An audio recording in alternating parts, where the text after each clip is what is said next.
जमधर प्राथमिक कृषि समवाय समिति आनुकूल्य जमधर ठारे केन्द्रापड़ा जिलास्तरीय सरकारी धान मंडीर शुभ उद्घाटन हो जाइछि। मुख्य अतिथि तथा उद्घाटक भावे जिलापाल रघुराम आरायर आनुष्ठानिक भावे फिता काटी एही जिलास्तरीय धान मंडी को उद्घाटन करिसेंति। आज केन्द्रापड़ा जिलार धान चाषी माने प्राथमिक कृषि समवाय समिति माध्यम धान विक्रय करिपारिबे। केन्द्रापड़ा जिले चाषी मानक धान विक्रय पाई 120टी धान मंडी माध्यम सेमानकर धान विक्रय करिपारिबे।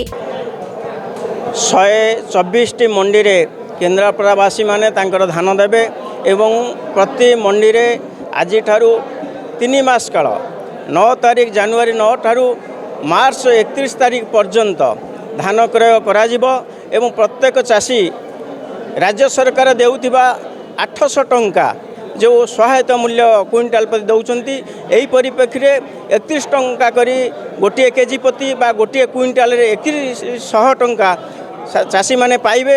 सरकार लोकप्रिय सरकार लोकों मुख्यमंत्री जो घोषणा करिसेंती लोकों विकास हब जनतार विकास हब कृषिर विकास हब एथिपाई केन्द्रापड़ावासी आज खुशी अछंती। मूल्य 2369 टंका साधारण धान क्विंटाल प्रति एवं या सहित इनपुट असिस्टेंट मिसिकी क्विंटाल प्रति 3100 टंका दर धान किणा हम। आम जिले में 120टा सोसाइटी द्वारा धान किणा हम एवं 124टी पैक्स 124टी मंडी चलो।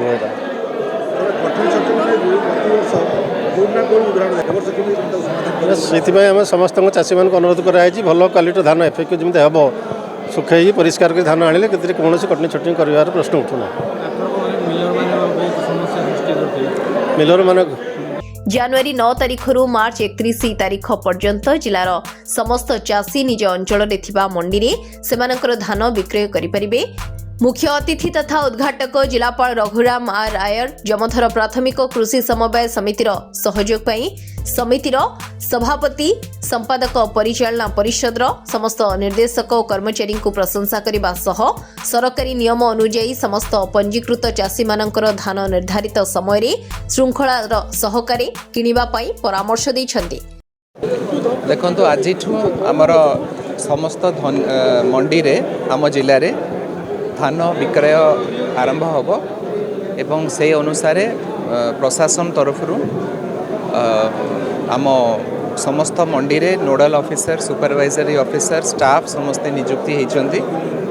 समस्त मंडी रे कमिटी गठन करा जायछि जो थरे कि किछि अभियोग आसिले से कमिटी ताकू आलोचना करी ताकू समाधान करिवे एवं आरएमसी तरफ समस्त मंडी रे टेस्टिंग करके इक्विपमेंट गुडा जो रखा जायछि। केन्द्रापड़ारू अनिरुद्ध दास रिपोर्ट न्यूज एक्स ओडिया।